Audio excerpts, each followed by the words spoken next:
Selamat pagi teman-teman dan juga Ibu Niti, selaku dosen akuntansi keuangan 1, kami dari kelompok 4 akan memulai presentasi. Nah, sebelum kami memulai presentasi, izinkan kami memperkenalkan diri terlebih dahulu. Perkenalkan, nama saya Malvela Nursa Fitri dengan NIM 250734108.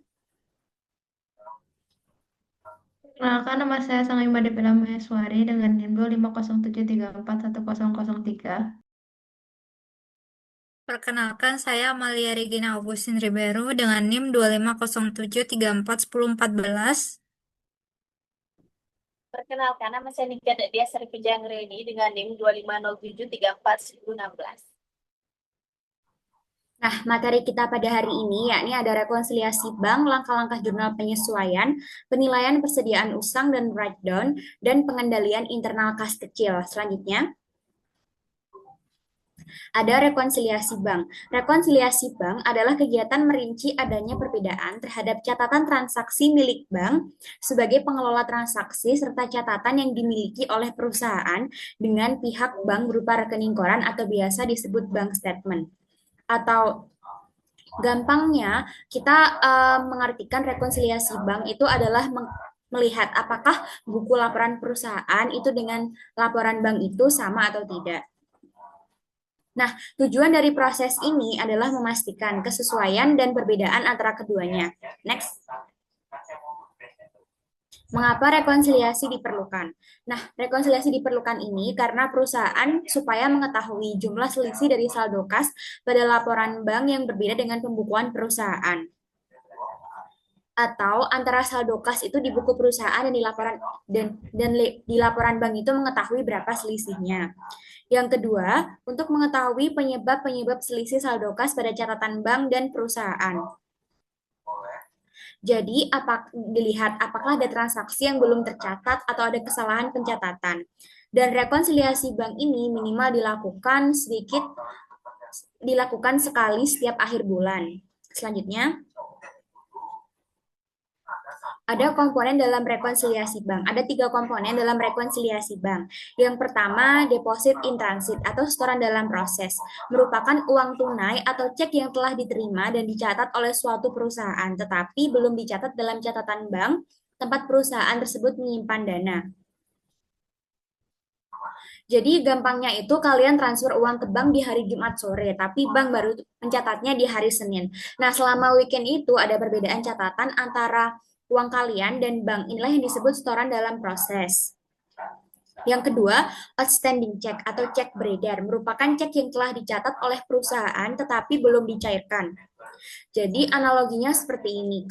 Kalau kalian nulis cek untuk bayar supplier dan sudah dicatat di buku kalian, tetapi suppliernya belum ke bank untuk mencairkan. Jadi di catatan bank uang itu belum keluar. Nah, yang ketiga ada non-sufficient fund check atau cek kosong, merupakan cek yang tidak diterima oleh bank karena dana di dalam rekening perusahaan tidak mencukupi. Analoginya seperti kalau kalian menerima cek dari pelanggan, kalian sudah mencatat sebagai masukan, tetapi ternyata waktu dicairkan saldo rekening si pelanggan ini kosong, maka bank pun otomatis mengeluarkan nota debit dan kalian dikenakan biaya pemrosesan. Selanjutnya, ada bentuk rekonsiliasi bank. Terdapat 4 bentuk rekonsiliasi bank. Nah, yang pertama ada bentuk staffel. Bentuk staffel yakni penyusunan rekonsiliasi bank dengan menambahkan atau mengurangi saldo kas menurut perusahaan ataupun menurut rekening koran sesuai dengan pengaruh penyebab perbedaan, sehingga pada akhirnya akan diketahui saldo yang sebenarnya. Nah, di samping ini ada contoh yakni PT Rekonsiliasi Bank bentuk staffel.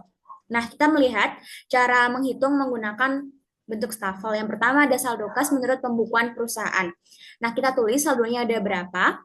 Setelah itu nanti ditambah, kita tulis penyetoran dicatat terlalu kecil, penarikan dicatat terlalu besar, jasa giro, penagihan piutang oleh bank. Nah, untuk yang penyetoran dicatat terlalu kecil selisih itu artinya terjadi selisih antara catatan di perusahaan dengan catatan di dalam bank. Nah, setelah itu kita jumlahkan semuanya dari 4 poin tersebut, lalu kita jumlahkan dengan saldo kas menurut pembukuan perusahaan.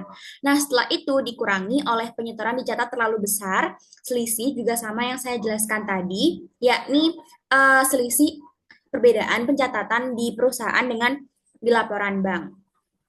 Pengambilan dicek terlalu kecil, beban administrasi bank, penambahan bank sebagai tanggungan perusahaan, atau cek tidak cukup dana. Nah, setelah kita menjumlahkan semuanya, setelah itu nanti kita ketemu hasilnya berapa. Nah, setelah itu, saldo di awal tadi yang kita jumlahkan dikurangi dengan saldo yang sudah kita jumlahkan di akhir ini. Setelah itu nanti ketemu saldo setelah rekonsiliasi. Nah, yang kedua, yakni saldo rekening kas, saldo rekening koran menurut pembukuan bank. Yang pertama, kita catat dulu seperti di awal tadi, saldonya ada berapa, setelah itu ditambah dengan setoran dalam perjalanan, koreksi pengambilan nasabah dicatat terlalu banyak, koreksi penyetoran nasabah dicatat terlalu kecil, koreksi pencatatan merugikan nasabah. Jadi kita jumlahkan dulu hasilnya ada berapa, setelah itu nanti jumlahkan dengan saldo rekening koran menurut pembukuan bank. Nah, setelah itu nanti dikurangi dengan cek dalam peredaran, koreksi pengambilan nasabah dicatat terlalu kecil, koreksi penyetoran nasabah dicatat terlalu besar, koreksi pencatatan menguntungkan nasabah. Nah, yang selisih ini seperti yang saya jelaskan di awal tadi, yakni perbedaan antara catatan laporan perusahaan dengan catatan laporan di bank. Nah, setelah itu nanti kita jumlahkan yang di awal tadi dengan di akhir. Nanti ketemu saldo kas setelah rekonsiliasi. Nah, seperti itu bentuk rekonsiliasi dalam bentuk stafel. Selanjutnya ada bentuk skontro. Bentuk skontro ini hampir mirip dengan bentuk stafel. Nah, tetapi rekonsiliasi bank bentuk skontro ini disusun secara bersebelahan atau berjejer. Yakni sebelah kiri untuk rekonsiliasi saldo kas, sedangkan sebelah kanan untuk rekonsiliasi saldo rekening koran. Nah, untuk saldo menurut pembukuan perusahaan, yakni ada berapa, setelah itu nanti kita ditambah dengan penyetoran dicatat terlalu kecil, pengambilan dicatat terlalu besar, selisih seperti yang sudah saya jelaskan di awal tadi, yakni selisih itu perbedaan yang di laporan perusahaan dengan laporan yang ada di bank.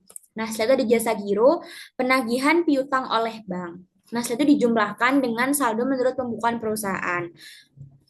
Setelah itu, hasil dari perhitungan tersebut dikurangi dengan penyetoran dicatat terlalu besar, pengambilan dicatat terlalu kecil, ada selisih dan juga selisih, beban administrasi bank, pembebanan bank sebagai tanggungan perusahaan, cek tidak cukup dana. Nah, nanti kita jumlahkan, setelah itu nanti dijumlahkan dengan penjumlahan di awal tadi, nanti ketemu saldo setelah rekonsiliasi. Nah, untuk di sampingnya ada saldo menurut pembukuan bank juga. Seperti yang dijelaskan di awal tadi, di sebelah kiri untuk rekonsiliasi saldo kas, sebelah kanan untuk rekonsiliasi saldo rekening koran. Nah, yang pertama, kita catat dulu saldo menurut pembukuan bank. Setelah itu nanti kita tambahkan dengan setoran dalam proses. Ada berapa kita catat. Koreksi pengambilan nasabah dicatat selisihnya. Selisihnya ada berapa? Terlalu besar atau terlalu kecil.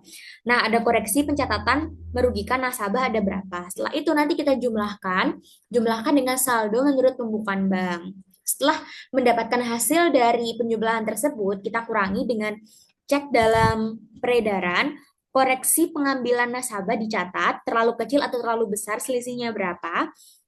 Setelah itu koreksi pencatatan menguntungkan nasabah. Nah, kita jumlahkan juga, nanti kita kurangkan dengan hasil dari penjumlahan di awal tersebut. Nanti ketemu saldo setelah rekonsiliasi bank ada berapa. Nah, itu tadi materi dari saya. Materi selanjutnya akan dijelaskan oleh rekan saya.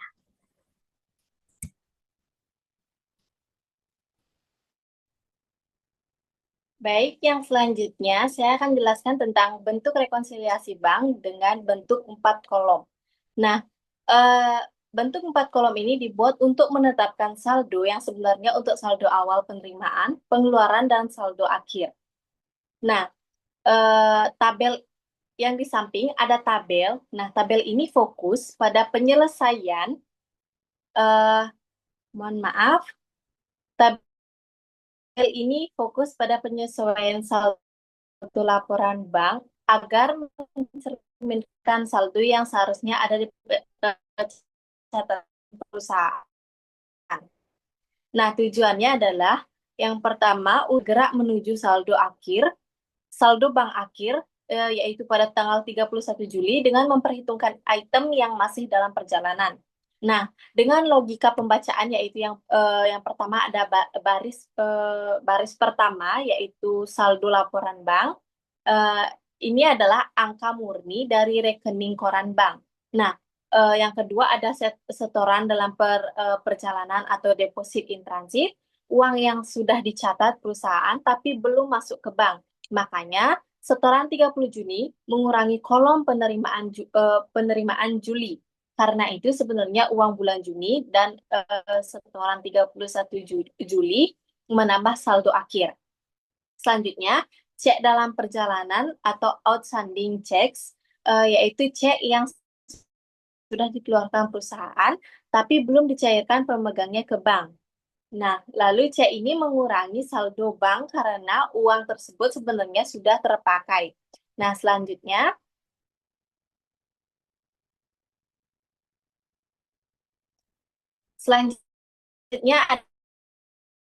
ada bentuk rekonsiliasi bank bentuk 8 kolom.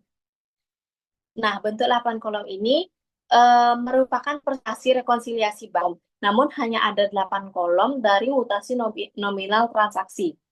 Nah, adapun tabex karena menyandingkan catatan bank dan perusahaan secara berdampingan untuk melihat kecocokannya di setiap aspek. Nah, tujuannya adalah memastikan bahwa saldo awal penerimaan, pengeluaran, dan saldo akhir antara bank dan catatan perusahaan sudah sinkron atau balance.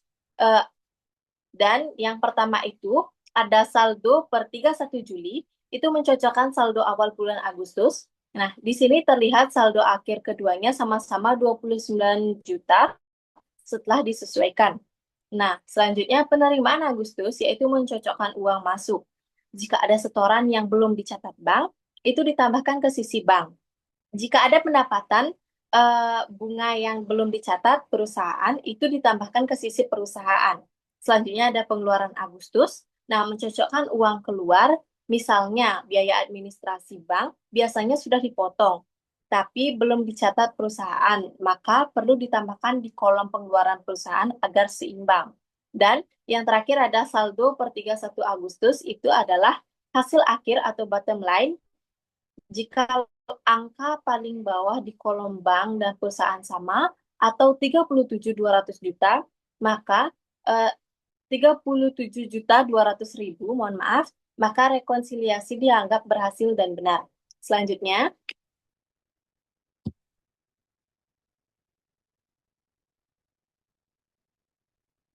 next.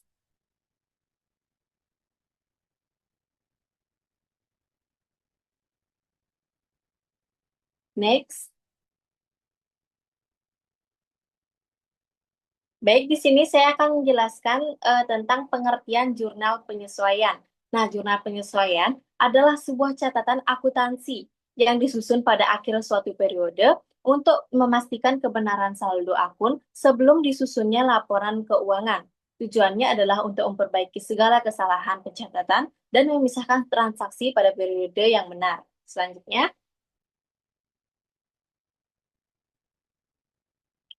baik, adapun fungsi jurnal penyesuaian yaitu yang pertama ada mencatat biaya dan pendapatan yang terjadi, yang kedua menyusun laporan keuangan yang tepat waktu, ketiga ada memastikan kepatuhan terhadap standar akuntansi, dan yang keempat mengoptimalkan proses perencanaan keuangan. Selanjutnya ada tujuan jurnal penyesuaian yaitu yang pertama ada mengakui pendapatan dan beban yang belum tercatat. Yang kedua ada menyajikan saldo akun sesuai kondisi sebenarnya. Yang ketiga ada dasar akurat untuk laporan keuangan. Yang keempat yaitu kepatuhan pada prinsip akrual. Selanjutnya, baik, yang selanjutnya ada akun yang menggunakan jurnal penyesuaian. Yang pertama ada beban dibayar di muka, yang kedua pendapatan diterima di muka, selanjutnya beban yang masih harus dibayar, piutang pendapatan, rugi piutang, penyusutan aktiva tetap, dan perlengkapan. Selanjutnya. Nah, Di sini saya akan jelaskan kapan jurnal penyesuaian dibuat. Nah, yang pertama ada akhir periode akuntansi, bulan atau tahun. Yang kedua ada saat ada perubahan estimasi akuntansi. Yang ketiga ada transaksi yang belum tercatat. Keempat setelah audit internal. Dan yang kelima adalah saat ada transaksi non-kas atau utang, penyusutan, dan lain-lain. Selanjutnya ada cara membuat jurnal penyesuaian, yaitu yang pertama, identifikasi transaksi yang perlu disesuaikan. Yang kedua ada analisis akun yang terpengaruh. Yang ketiga ada hitung jumlah penyesuaian. Yang keempat buat jurnal atau debit dan kredit. Dan yang kelima ada periksa dan terapkan ke laporan keuangan. Baik, selanjutnya. Nah, di sini ada contoh-contoh jurnal penyesuaian. Nah, yang pertama adalah akun beban bayar di muka. Nah, bayangkan perusahaan membayar sewa gedung yaitu sejumlah 12 juta rupiah untuk 12 bulan di awal tahun. Nah, setiap bulan perusahaan harus menyelesaikan beban sewa sebesar 1 juta. Nah, berikut adalah contoh entry jurnalnya. Yaitu pada akhir periode 31 Desember 2025, kita melakukan penyesuaian terhadap saldo sewa sebesar 1 juta rupiah dari sewa yang telah dibayar di awal, kini telah resmi menjadi beban karena masa sewanya sudah kita lewati. Maka kita mendebit beban sewa untuk mencatat biaya tersebut dan mengkredit sewa dibayar di muka untuk mengurangi nilai aset kita di neraca. Yang selanjutnya,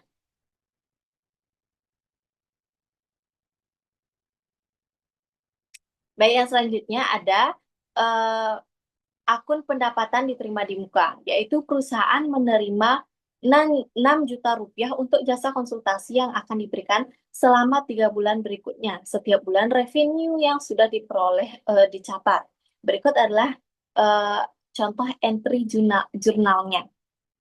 Nah, pada pada tanggal 31 Desember 2025, kita menyesuaikan akun pendapatan diterima di muka dari total uang yang kita terima di awal dari pelanggan sebesar 2 juta rupiah dengan pekerjaannya sudah selesai kita kerjakan.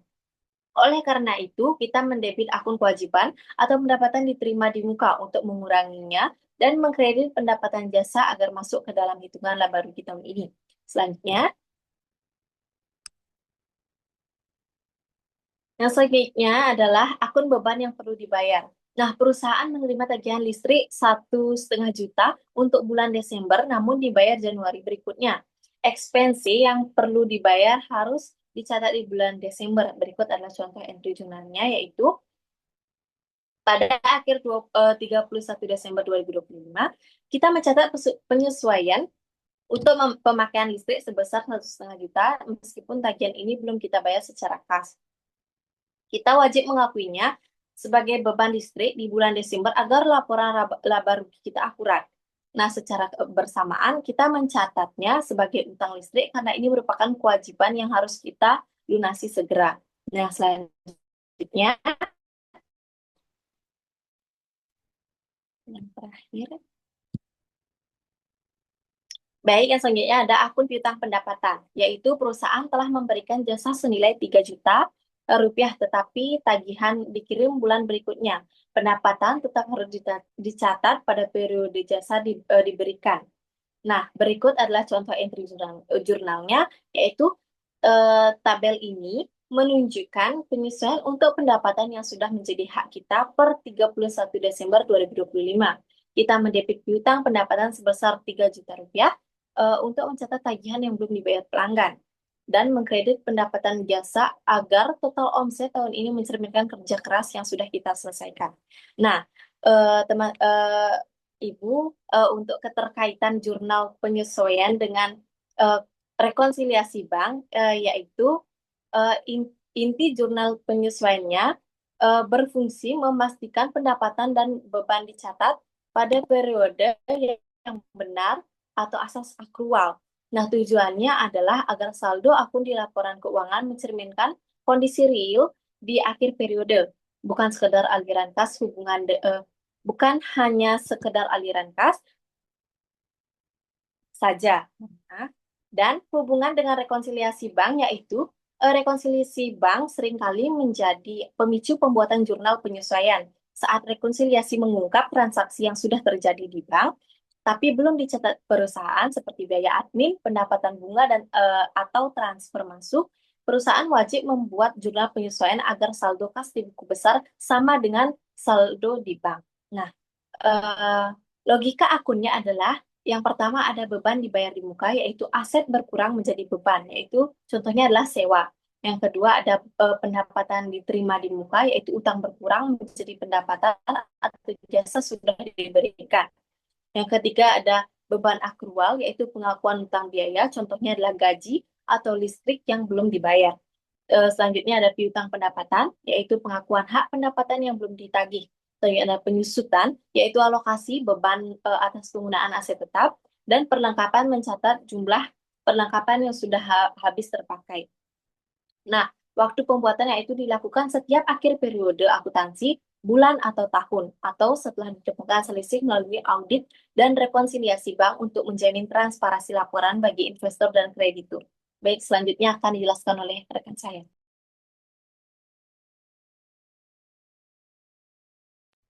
Selanjutnya, saya akan menjelaskan tentang penilaian persediaan usang dan write-down persediaan.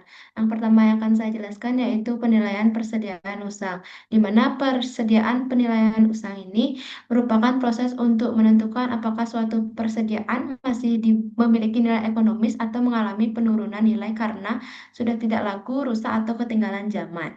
Selanjutnya ada tujuan penilaian. Yang pertama yaitu mengetahui nilai persediaan yang sebenarnya, di mana penilaian dilakukan agar perusahaan mengetahui nilai realnya dari barang yang dimiliki, bukan hanya berdasarkan harga belinya.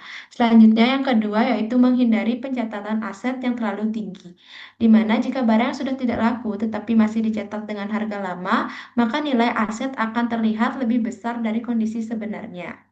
Yang ketiga ada menyajikan laporan keuangan yang wajar dan akurat.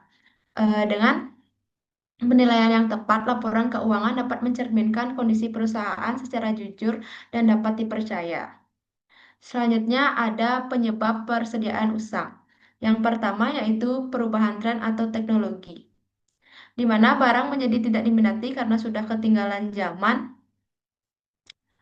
atau produk baru yang lebih modern. Yang kedua ada penurunan harga pasar, di mana harga jual barang di pasar menurun sehingga nilai barang itu ikut turun. Yang ketiga ada kerusakan barang, di mana barang rusak atau kualitasnya menurun sehingga tidak bisa dijual dengan harga normal. Yang keempat yaitu barang sudah kadaluarsa, di mana barang memiliki masa pakai tertentu sehingga nilainya akan menurunkan bahkan menjadi tidak bernilai. Yang kelima ada penurunan permintaan, di mana minat konsumen terhadap barang tersebut berkurang sehingga barang sulit terjual. Yang terakhir ada stok berlebihan, di mana jumlah barang terlalu banyak dibandingkan kebutuhan pasar sehingga sebagian tidak terjual.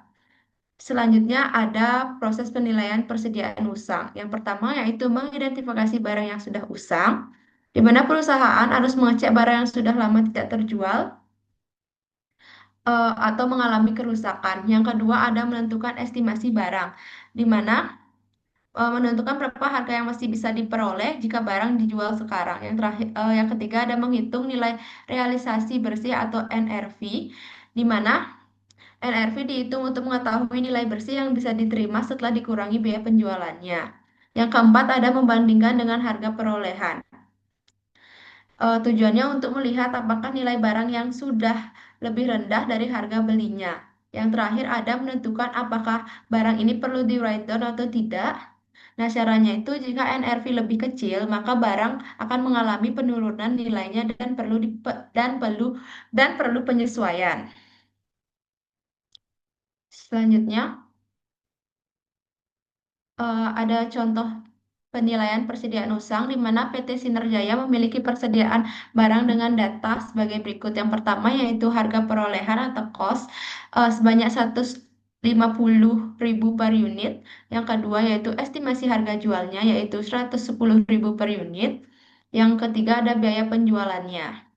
Nah, langkah pertama yang harus dilakukan yaitu hitung NRV-nya. Rumus dari NRV yaitu harga jual dikurangi dengan biaya penjualan, di mana harga jualnya itu 110.000 dengan biaya penjualan 10.000 dikurangi menjadi 100.000.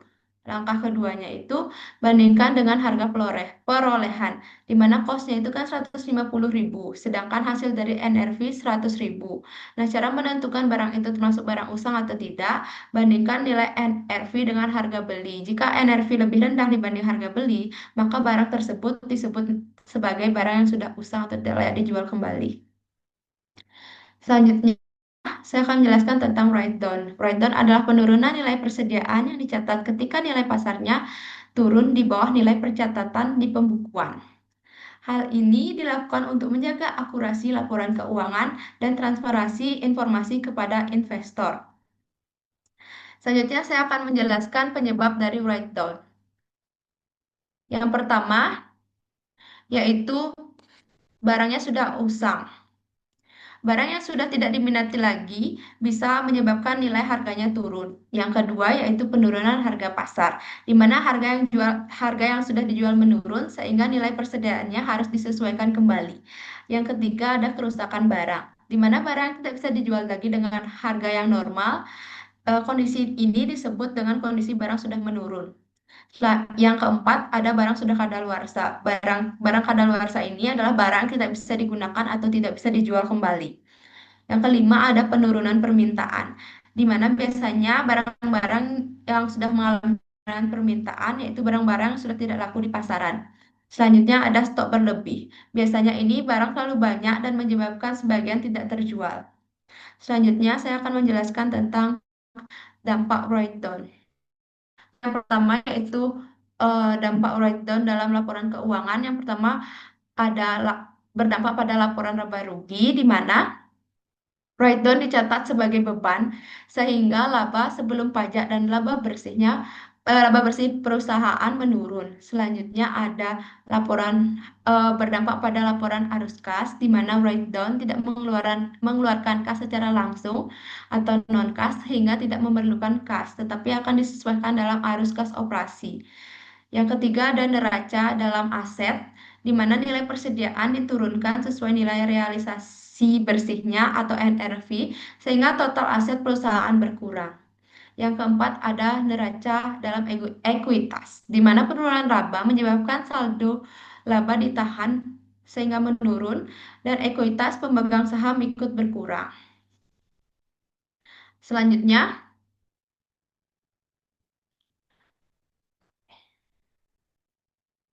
ada cara menghitung write down dan contoh kasusnya.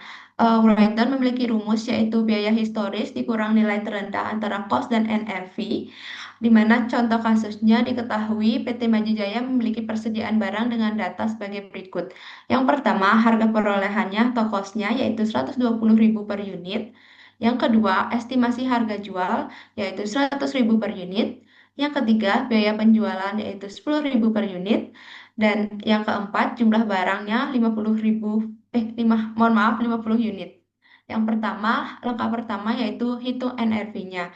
Rumus dari NRV yaitu harga jual dikurangi biaya penjualan, di mana harga jualnya itu 100.000 dan biaya penjualannya 10.000. Jadi totalnya 90.000 per unit. Langkah kedua yaitu bandingkan cost dan NRV. Costnya 120.000 dan NRV-nya 90. Jadi nilai terendahnya itu 90. Selanjutnya, langkah ketiga, tentukan nilai persediaan. Jadi 50 unit itu dikali 90.000 dan hasilnya itu 1.500.000. Yang keempat itu hitung write down-nya per unit. Jadi 120.000 dikurangi 90.000 itu 30.000. Selanjutnya ditotalin 50 unit itu dikali 30.000 sama dengan 1.500.000. Langkah kelima itu eh, di jurnal akuntansi, di mana rugi penurunan persediaan itu ditulis di debit 1.500.000 dan kredit pada persediaan ditulis 1.500.000 seperti pada gambar.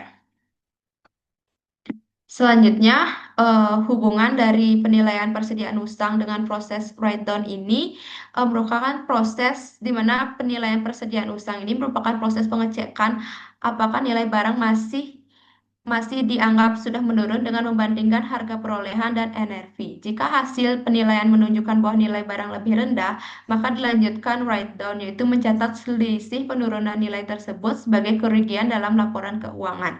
Jadi penilaian adalah tahap menentukan, sedangkan write down adalah tahap pencatatan. Sekian materi dari saya, akan dilanjutkan oleh teman saya.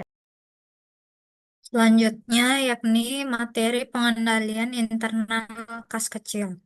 Pengendalian internal kas kecil atau PTKAS adalah prosedur yang diterapkan perusahaan untuk mengelola dan mengawasi dana yang disisihkan khusus untuk pengeluaran rutin yang bernilai relatif kecil. Karena kas merupakan aset yang paling mudah dicuri atau disalahgunakan karena bentuknya yang kecil dan mudah dibawa, perusahaan perlu menerapkan pengawasan ekstra. Next.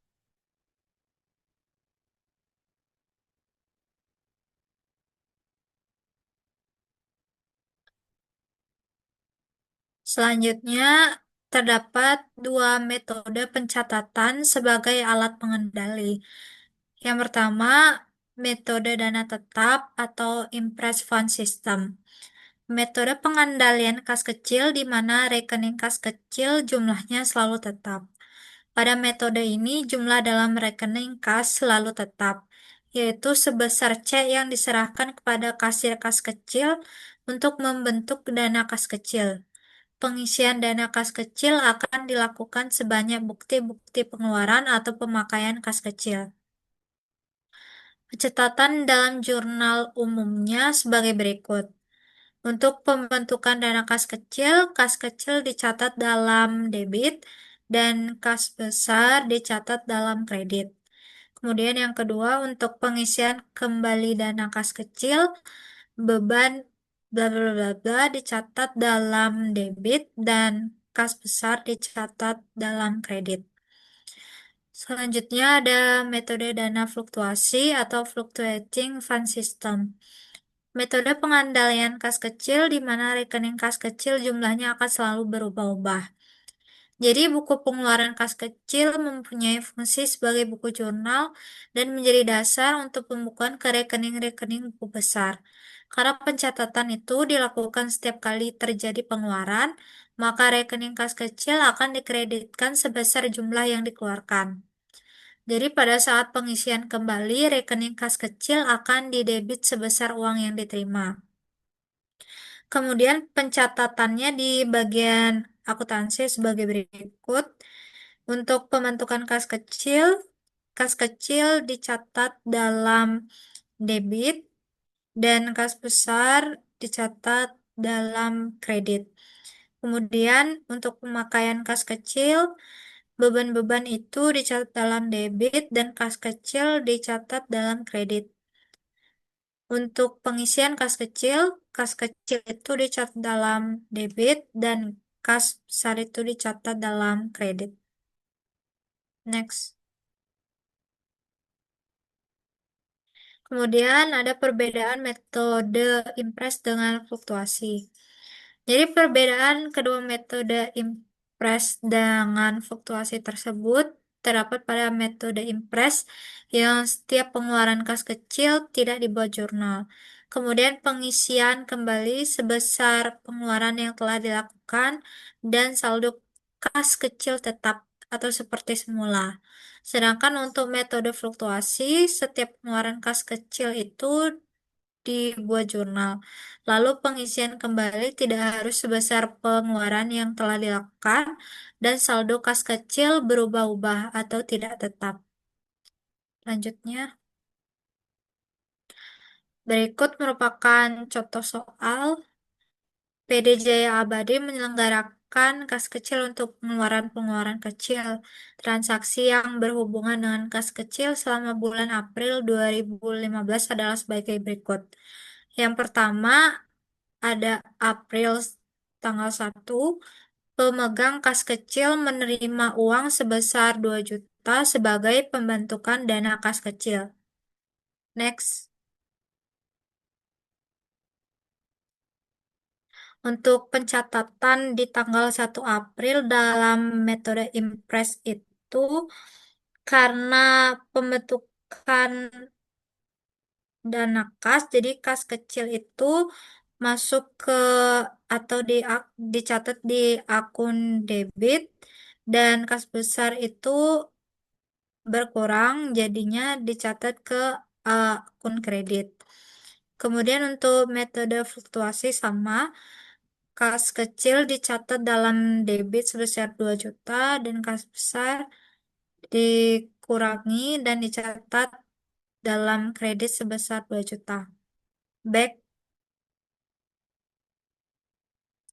Kemudian di tanggal 2 April dibeli materai sebesar Rp25.000 dan perangko sebesar Rp20.000 dari suplai kantor. Next.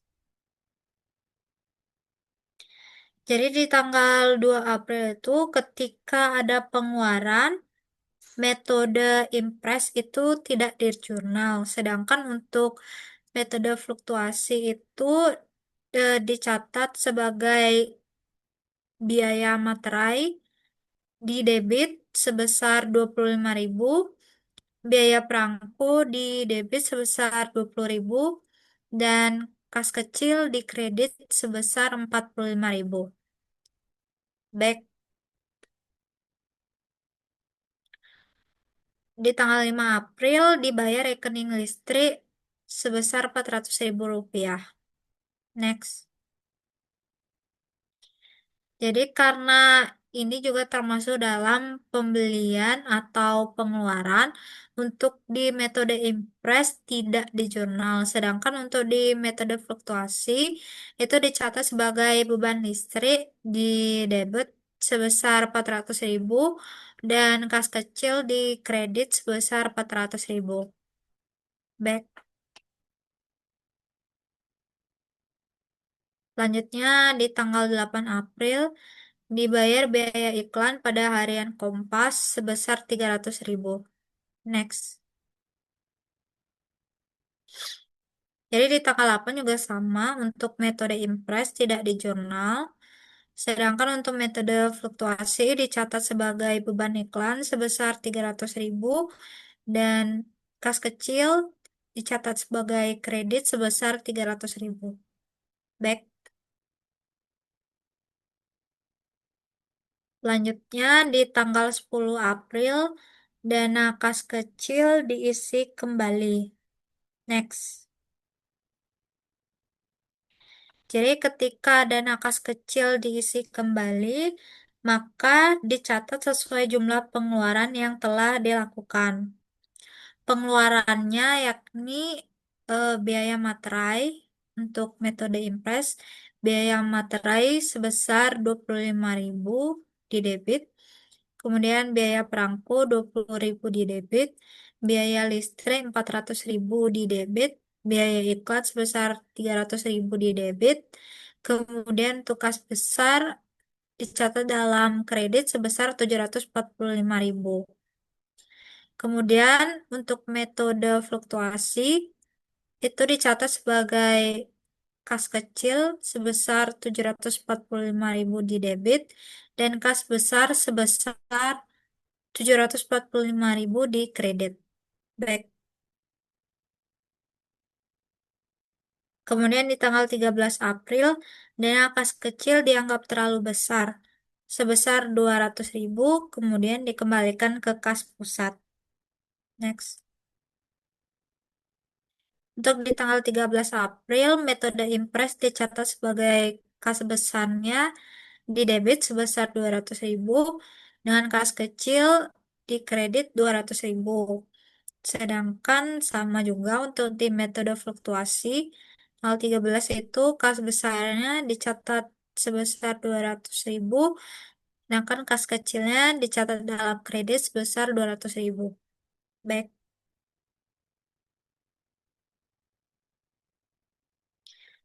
Kemudian di tanggal 15 April dibayar biaya reparasi mesin tulis kantor sebesar 100.000.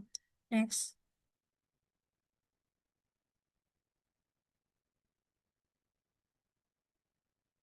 Karena di tanggal 15 juga termasuk dalam pengeluaran atau pembelian, jadi untuk di metode impres itu tidak di jurnal, sedangkan di metode fluktuasi dicatat sebagai biaya reparasi mesin sebesar 100.000 dan di debit, dan kas kecil dicatat dalam kredit sebesar 100.000.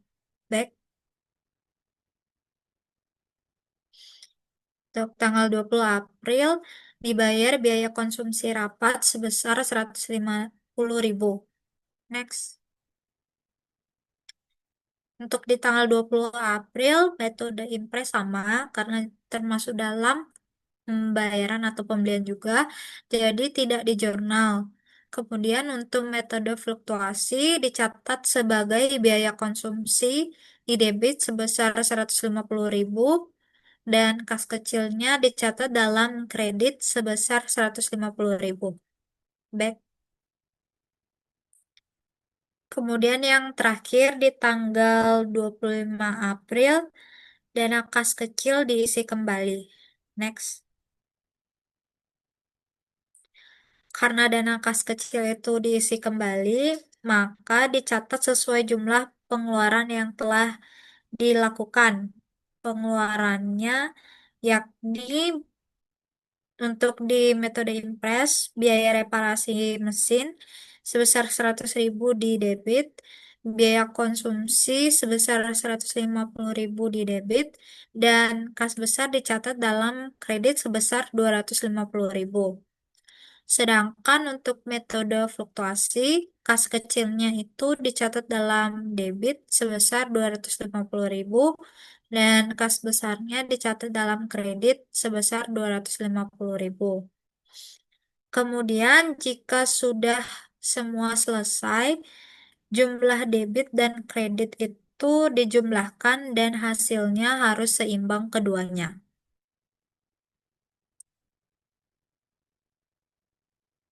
Sekian penjelasan materi tentang pengendalian internal kas kecil. Selanjutnya ada kesimpulan dari presentasi kami.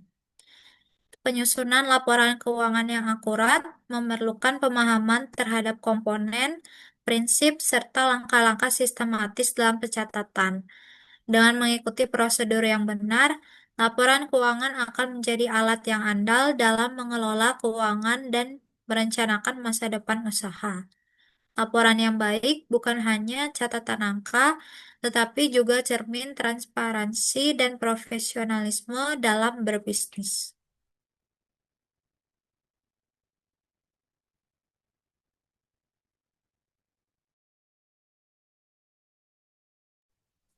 Demikian presentasi dari kelompok kami. Kami ucapkan terima kasih kepada teman-teman dan juga Bu Niti yang sudah memperhatikan presentasi dari kami. Mohon maaf apabila ada kesalahan kata dalam penyampaian. Kami ucapkan terima kasih.